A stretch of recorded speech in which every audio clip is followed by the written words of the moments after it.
Assalamualaikum warahmatullahi wabarakatuh. Saya Melian Jani, NBI 1121900187, kelas C pagi, Administrasi Bisnis, mata kuliah Sistem Informasi Manajemen dengan dosen pembimbing Bapak Yusuf Haryoko, SAP, MAP. Di sini saya akan menjelaskan tentang integrasi sistem.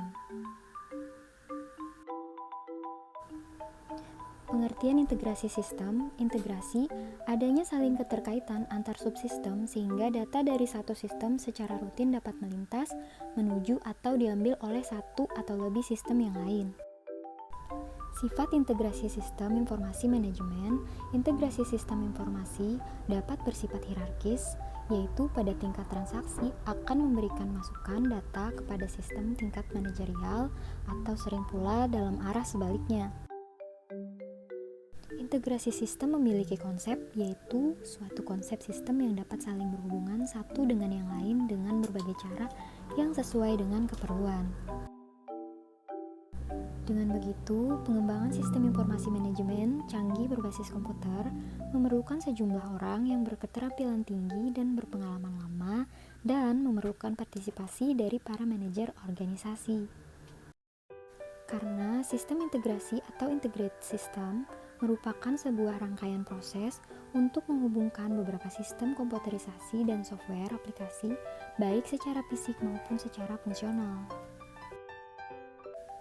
Keuntungan integrasi sistem informasi manajemen, membaiknya arus informasi di dalam sebuah organisasi, mendorong manajer untuk membagikan informasi yang dihasilkan oleh departemennya agar secara rutin mengalir ke sistem yang lain yang lebih memerlukan.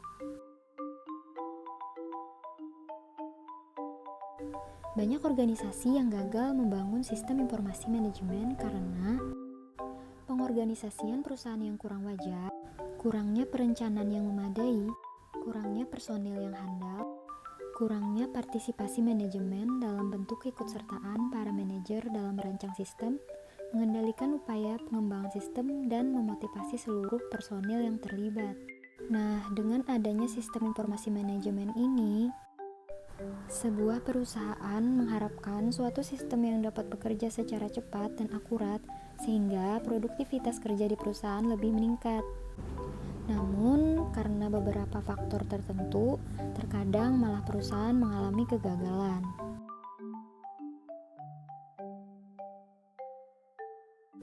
Untuk membangun sistem integrasi, ada beberapa metode pilihan yang dapat kita gunakan, diantaranya adalah 1. Vertical integration merupakan proses mengintegrasikan sub-subsistem berdasarkan fungsionalitas dengan menghubungkan sub-subsistem yang sudah ada tersebut supaya bisa berinteraksi dengan sistem terpusat dengan tetap berpijak pada arsitektur subsistem yang lama. 2. Star integration atau lebih dikenal sebagai spaghetti integration adalah proses mengintegrasikan sistem dengan cara menghubungkan satu subsistem ke semua sub-subsistem lainnya. Ketiga, horizontal integration atau ada yang mengistilahkan dengan Enterprise Service Bus atau ESB, merupakan sebuah metode yang mengintegrasikan sistem dengan cara membuat satu layer khusus yang berfungsi sebagai interpreter, yang dimana semua sub-subsistem yang sudah ada akan berkomunikasi ke layer tersebut. Model ini lebih menawarkan fleksibilitas dan menghemat biaya integrasi. Karena yang perlu difokuskan dalam implementasi proses pengintegrasian hanya layer interpreter tersebut. Untuk menangani ekspansi proses kerja juga hanya perlu diimplementasikan di layer interpreter itu juga, dan subsistem baru yang akan menangani interface dari proses bisnis ekstensi tersebut akan berkomunikasi langsung ke layer dan layer akan menyediakan keperluan-keperluan data atau interface untuk subsistem lain yang memerlukannya.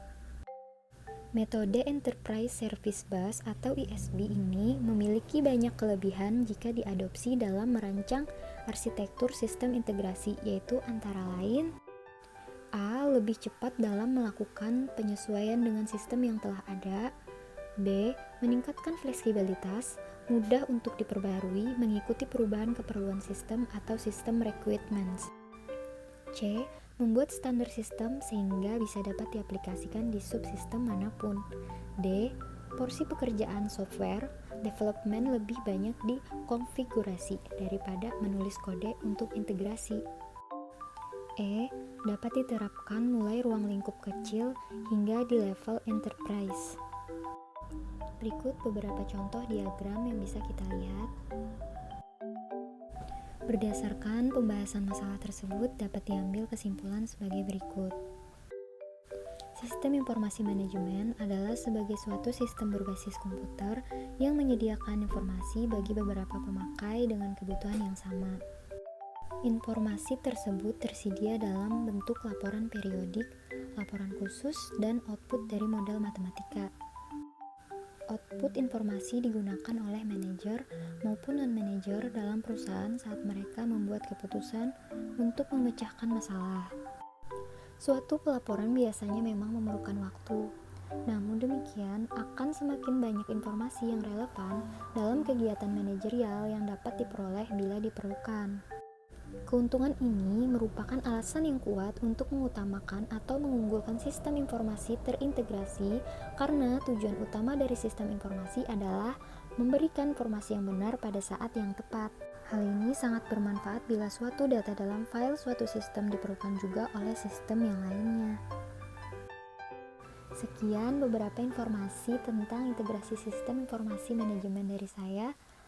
Wassalamualaikum warahmatullahi wabarakatuh. Terima kasih.